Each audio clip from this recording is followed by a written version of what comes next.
우리는 요나에 대해서 이야기를 통해서 많이 알고 있습니다. 요나라는 인물에 대한 성경의 짧은 소개가 아주 인상 깊기 때문에 그렇습니다. 또 요나가 하나님의 종으로 불림받아서 하나님의 일을 수행한 분명한 사실이 있는 그러한 역사적인 인물이고, 또 그가 행한 것이 하나님의 아주 크고 넓은 보편적인 사랑을 드러내게 하는 계기가 됐던 것 잘 알 수 있어요. 우리는 요나가 어떤 사람인가, 요나에 대해서 잘 아는 것도 중요하지만 나는 어떤 사람인가, 나에 대해서 아는 것도 중요합니다. 요나는 그냥 이야기 속에 등장하는 하나의 이야기 주인공으로서 우리가 이해하는 것도 하나의 그를 이해하는 방식이겠지만은, 우리도 이 시대에 사는 역사 현실에 살고 있는 주인공들입니다. 우리도 하나님을 예배하고 하나님의 말씀을 듣고 따르며 살아야 될 신앙인입니다. 그럼 요나나 우리나 하나님 앞에서는 다를 바 없는 하나님의 종들이고 일꾼들인 것입니다. 그렇게 생각할 때에 요나가 어떤 사람이었지? 이렇게 묻는 거 옆에 나는 어떤 사람이지? 사람들이 나는 어떤 사람으로 보고 있지? 이것도 생각하셔야 되는 거예요. 요나는 8세기 중후반에 살았던 인물입니다. 실제 인물이에요. 북이스라엘 왕국 여로보암 2세 때에 살았던 사람이에요. 성경은 그의 출신이 가드헤멜 사람이라고, 그의 아버지는 아미떼라고 말합니다. 그래서 아미떼의 아들 선지자 요나 이렇게 표현하는 자리가 열왕기하 14장 25절에 등장합니다. 그래서 요나의 아버지가 누구고 그가 출신 지역이 어디고 그가 살던 나라가 어딘지를 말해주고 있어요. 이 지역은 어디냐면은 갈릴리 지역의 한 마을입니다. 요나가 하나님께 불림받은 위치가 갈릴리입니다. 갈릴리 지역에 가드헤멜이라는 지역이 있어요. 이스라엘 영토로 회복될 것이라는 이런 예언을 나중에 열왕기하 14장 25절에 하거든요. 요나는 그곳에서 살 때에 하나님의 불리움을 받고 니느웨로 올라가라고, 갈릴리에서 조금 더 올라가야 돼. 북쪽으로. 갈릴리가 이스라엘 땅에서 북쪽에 있거든요. 우리 식으로 말하면 강원도 쪽에 있어요. 여기서 조금 더 올라가면은 저 만주벌판 같은 때가 나와요. 그런 땅이 바로 당시에 하나님께서 요나를 보내는 니느웨라고 하는 아수르라고 하는 나라에 있어요. 이방 나라죠. 적국이에요. 호시탐탐 자기 나라를 위협하고 있었던 군사 강국이었어요. 이곳에 가서 하나님의 뜻을 전하라는 사명을 받은 요나는 내심 불편했어요. 여러분, 하나님의 부르심을 받으면 하나님의 백성들은 어떤 자세를 가지냐면 예라고 하는 예스만 하면 되는 거잖아요. 근데 굉장히 불편한 마음을 갖게 됐어요. 하나님께서는 그 아수르 수도인 니느웨에 가서 그들의 죄악을 경고하라, 40일 후에 하나님의 재앙이 이곳에 떨어질 것이다 라고 하는 심판을 가서 선언하면 되는 거였어요. 여러분, 그런 거 있잖아요. 반장이라는 애들이 각 반마다 반장이 있어요. 그런데 학교 교무실에서부터 지시되어진 각 학급별로 운영되어지고 질서가 있어야 되는 거 있어요. 그런 거 있으면은 반장이라는 아이는 그걸 가지고 와서 전파해야 돼요. 얻은 애들한테 알려줘야 돼요. 떠들면 안 돼. 뭐 이런 식으로, 그죠? 청소 깨끗하게 해야 돼. 뭐 이런 거 전달한다고요. 주번이라는 아이들이죠. 주번. 여러분 주번 해보셨어요? 안장 차봤냐고요? 저희들 학교 다니던 시절엔 초등학교 때 안장이 있었어요. 노란 안장. 반장이 아니라 주번이에요. 주번. 그러면은 말이에요, 겨울에는 탄창고에 가서 연탄도 가져다 놔야 되고, 그저 솔방울도 가져다 놔야 되고, 수도가에서 물도 떠다 놔야 되고, 선생님 탁자에 먼지 앉지 않도록 다 해야 되고, 칠판 지우개 털어야 되고, 뭐 이런 거 있었어요. 그게 반장이 아니라 주번이 해야 되는 일이요. 여러분, 주번은 그거 못하고 나면은 그 다음 또 다시 또 그 다음 주도 또 주번해야 돼. 그러면 안 되잖아요. 그래서 선생님이 지시하는 거에 대해서 아주 열심히 가서 순종해야 돼요. 모범이 돼야 되는 주간이에요. 그날이, 그 주간이. 여러분, 요나는 지금 하나님의 뜻을 전하는 주번처럼 불림받은 사람이에요. 그러면 이 사람은 자기 감정, 자기 계획, 자기 어떤 선입견, 자기 어떤 판단, 이게 앞장서면 안 되는 사람이에요.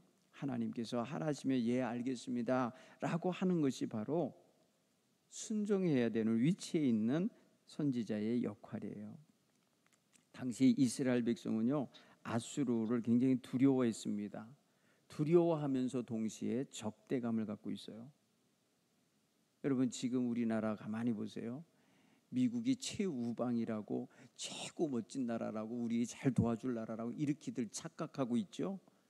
천만의 말씀이 지금 보세요. 칼 들이대면서 25% 내놓으라고 하잖아요.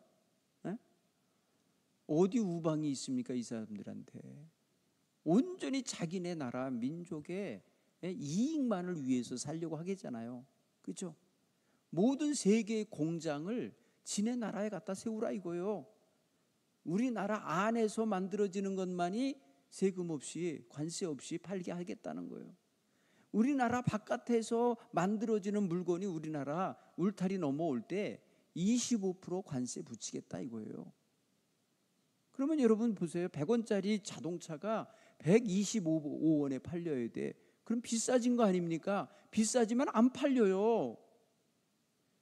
그러니까 각 나라의 물건을 미국에서 안 팔리게 만드는 거예요. 그러면서 자기의 나라에 와서 만들어서 팔아야 팔리게 만들겠다는 거예요. 그 모든 경제를 지금 자기네 나라 울타리 안으로 끌어들이려고 지금 하는 거예요. 이게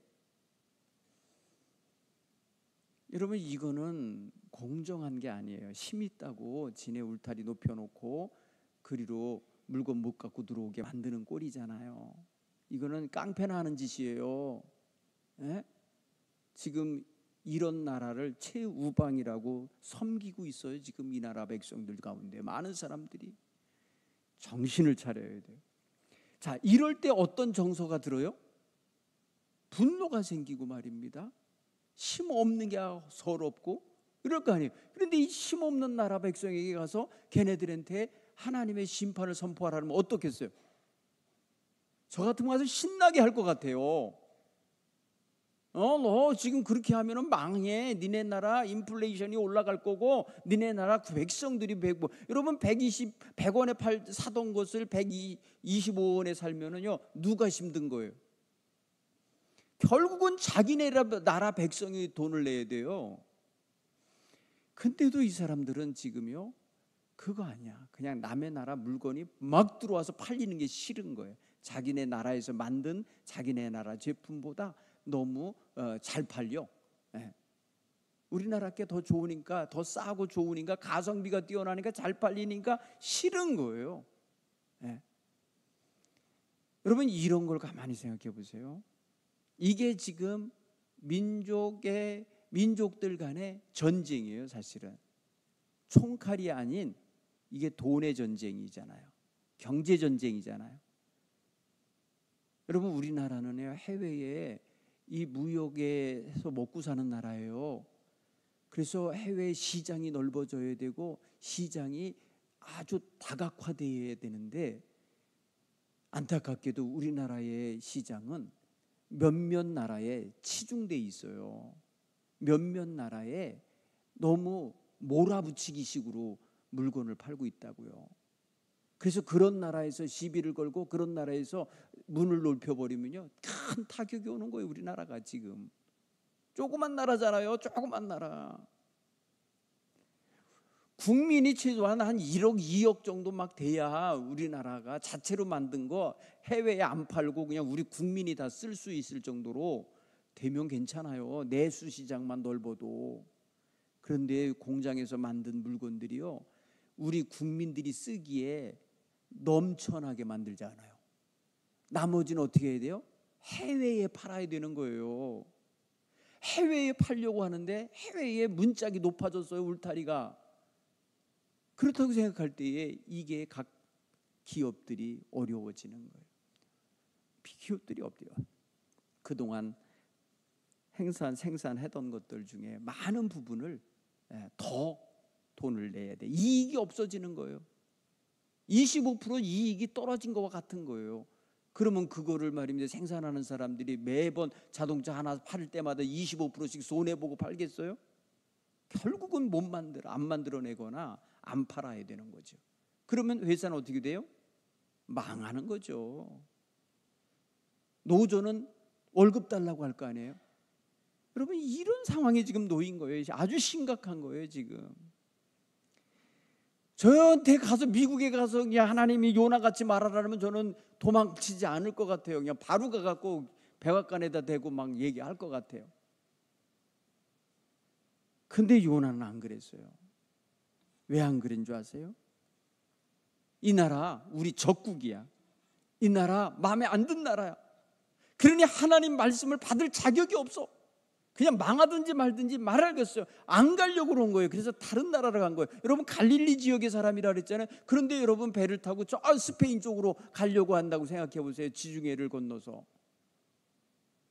얼마나 다른 방향으로 가는 거예요. 북쪽으로 가라니까 서쪽으로 가버린 거예요. 그러니까 완전히 하나님이 가라고 하는 방향과 다르게 행동하는 사람이 되고 마는 거예요. 그런데 여러분, 이 요나가 하나님 백성 아닙니까? 하나님 백성이 하나님 보는데 하나님 눈을 피해서 도망을 치고 있었어요. 그러니 하나님은 그 사람을 끄집어내는 거예요. 끌어내는 거예요.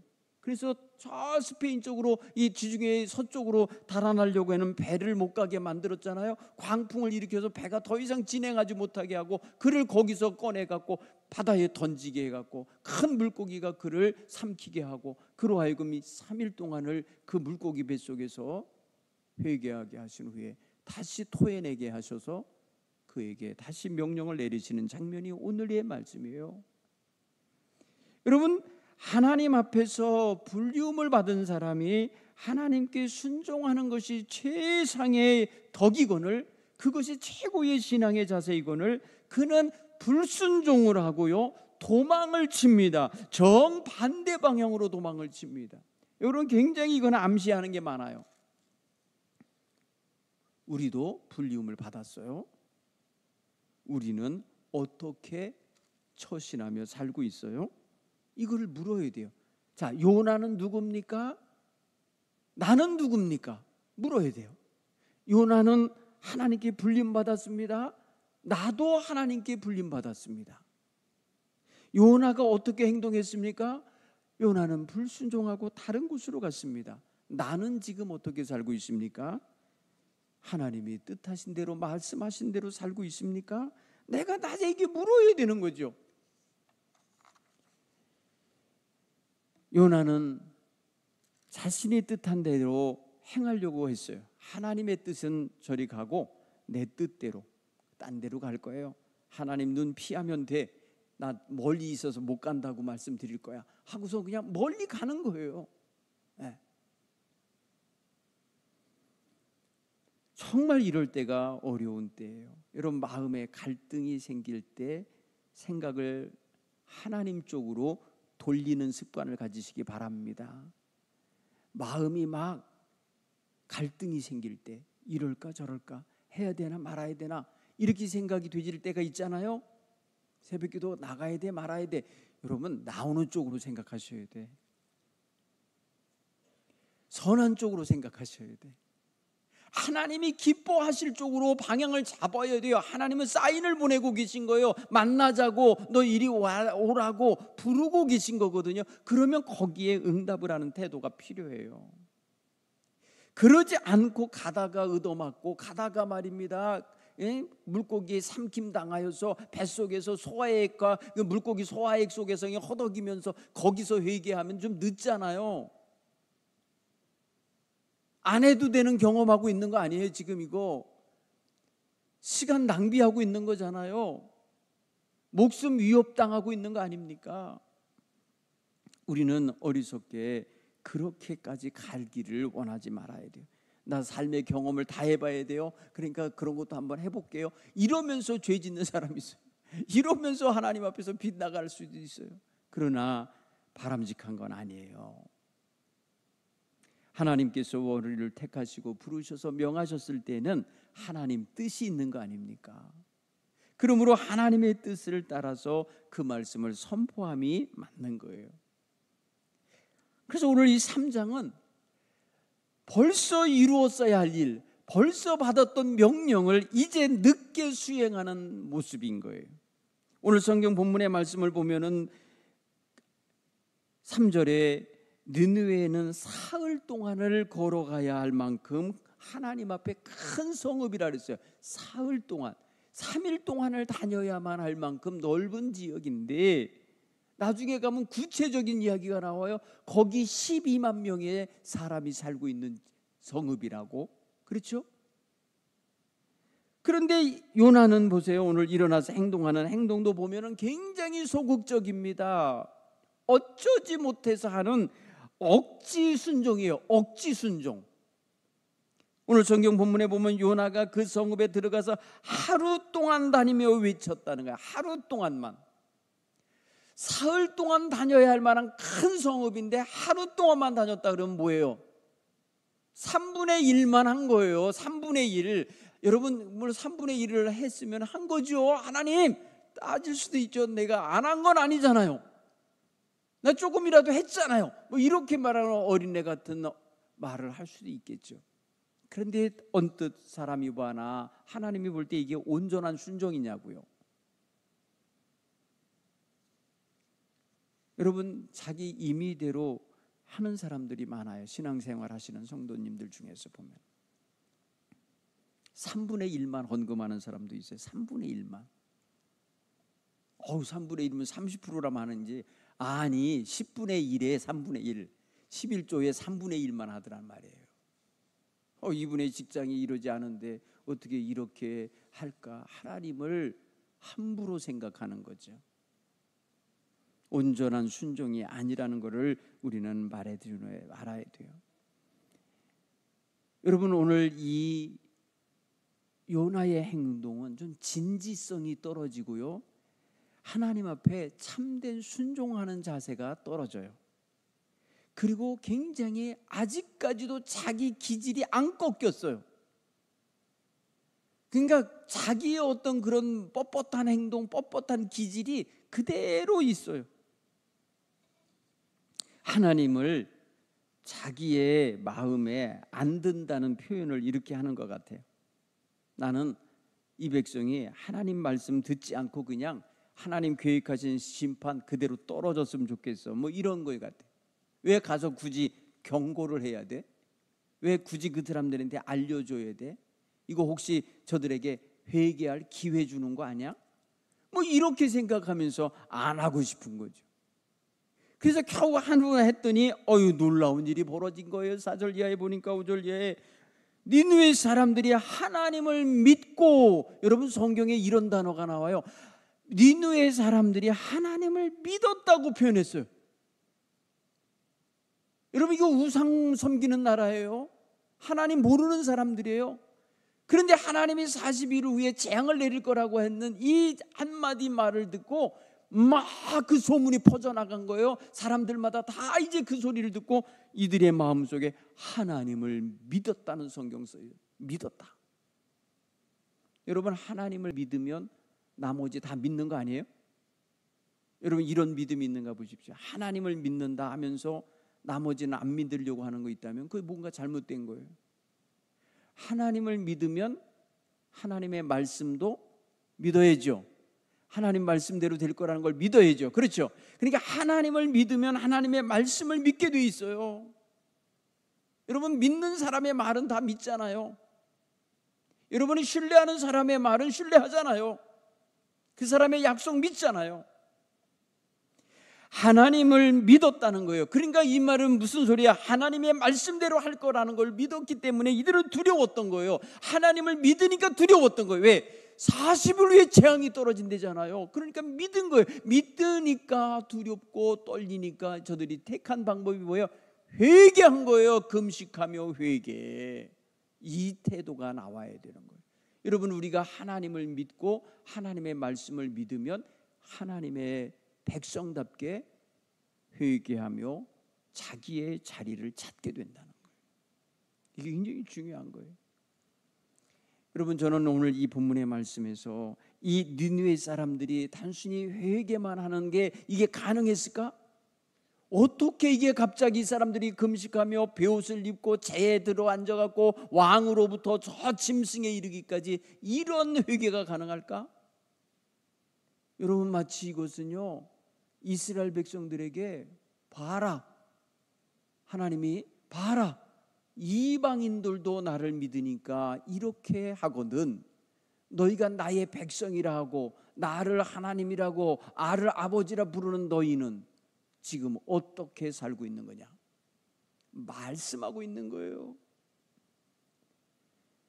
여러분, 죄악에 뭉쳐 살던 사람들, 그래서 재앙이 떨어질 수밖에 없는 그런 백성들조차도 하나님의 말씀을 전해 듣고 난 다음에 하나님을 믿고 그 앞에 저들은 두려워하는 마음을 갖고 금식하며 혹시나 하나님이 뜻을 돌이키시고 그 진노를 그치시고 우리가 멸망하지 않도록 하실지 어떻게 알겠느냐? 일말의 조금의 기대를 가지고 그들은 회개하고 있는 거예요. 얼마나 순수합니까? 그렇죠? 저는 이런 모습이 우리 하나님의 백성들에게 있어야 된다고 봐요. 여러분, 우리가 하나님 앞에 나와 기도할 때엔 하나님께서 나의 태도 변화와 나의 마음의 변화와 나의 심령의 변화함을 보고 하나님이 기뻐하시며 나의 애통하며 금식하며 눈물을 흘려 기도하고 있는 내 모습을 보시며 기뻐하실 것이라는 기대를 갖고 있어야죠. 여러분, 오늘 이렇게 새벽에 나오셔서 여러분들이 기도하는 이거 하나님이 기뻐하실 거라고 생각하시기 바랍니다. 이게 뭐 공로가 돼서는 안 되지만은 이거 내가 평소에 안 하던 일을 하고 있어요. 내가 지금 평소에 이불 속에 있어야 할 이 시간에 내가 여기 나와 있어요. 하나님 이거 예쁘게 봐주세요. 이거 대단한 거 아니에요, 하나님? 내가 이렇게까지 변했습니다, 하나님. 내가 이렇게까지도 할 수 있어요. 그러니까 나 하나님 인도해 주세요. 붙잡아 주세요. 하나님께 이런 기대감 갖고 기도해 보시라는 거예요. 여러분, 니느웨 백성들 지금 말이 혹시나 하나님이 뜻을 돌이키셔서 재앙을 내리시지 않을지 어떻게 알겠냐는 거예요. 그러니 우리 모든 백성들아, 누구도 먹지 마라, 누구도 마시지 마라, 누구도 편히 있지 마라, 다 금식하면서 회개하라. 왕이 국무원 위원들하고 같이 다 의논해갖고 조소를 내려서 방을 붙인 거 아닙니까? 왕명으로. 처음에는요, 백성들 자체로 했습니다. 백성들 자체로 금식하고 있는 소리가 왕궁에게 들리자 왕도 왕좌에서 일어나서 왕복을 벗고 베옷을 입고 재에 둘러 앉아 있어서 거기 재에 둘러 앉아서 회개하면서 신하들하고 의논한 거예요. 우리 조소가 내려갖고 온 백성 모두가 다 참여하게 하자. 이래갖고 정치적으로 완전히 왕의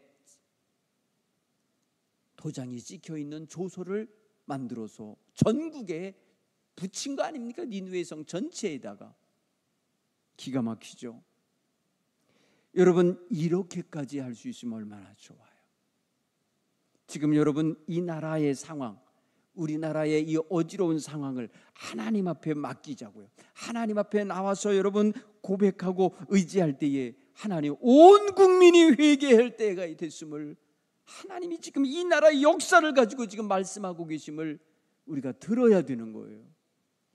얼마나 교만하게 살고 얼마나 향락적으로 살고 얼마나 하나님 없이 물질이 왕이 되어서 세상의 모든 것을 그런 가치관으로 살고 있으니 이 나라가 지금 한바탕 하나님께 매를 맞을 때가 된 거죠. 전 그렇게 봐지는 거예요. 저는 이 백성들이 회개해야 한다고 봐요. 여러분, 잘났거나 몰랐거나 왕으로부터 백성 모두가 다 회개하는 자세를 갖듯이 이 나라 우리 백성들도 자신들의 악한 길을 끊어버리고 죄악된 생각을 끊어버리고 오직 하나님이 긍휼히 여기시고 돌보시는 그 은총만을 바라는 이러한 겸손한 자세를 가지고 나라와 민족을 위해 기도해야 할 때인 줄 믿습니다. 니느웨 백성에게서 배워야 돼요. 진정으로 회개하는 태도가 어떤 건지. 하나님의 말씀을 믿는 데서부터 시작이 되는 거예요. 그리고 진정한 회개는 감정의 충동이 아니라 행동으로 자신을 낮추는 모습으로 나타나야 돼요. 회개는 참으로 겸손히 죄를 인정하며 하나님의 은총을 기대하고 바라는 마음으로 진행해야 돼요. 이런 회개는 한 개개인의 회개인을 넘어서 공동체의 회개가 되어야 되고 온 민족의 회개가 되어야 할 것입니다. 회개하는 자는 하나님의 용서하시는 은총을 받게 됩니다. 사랑하는 성도 여러분, 오늘 함께 기도하십시다. 우리 마음속에 나는 요나같이 행여라도 뻣뻣한 성도는 아닌가, 나도 니느웨 백성처럼 즉시 무릎 꿇고 회개하는 태도를 갖는 겸손한 주의 백성이 되어야 하지 않는가. 우리 하나님 앞에서 이런 마음을 가지고 하나님의 말씀을 신뢰하고 죄를 깨닫고 겸손히 하나님께 회개하는 기도자들이 되기를 소원하시기 바랍니다.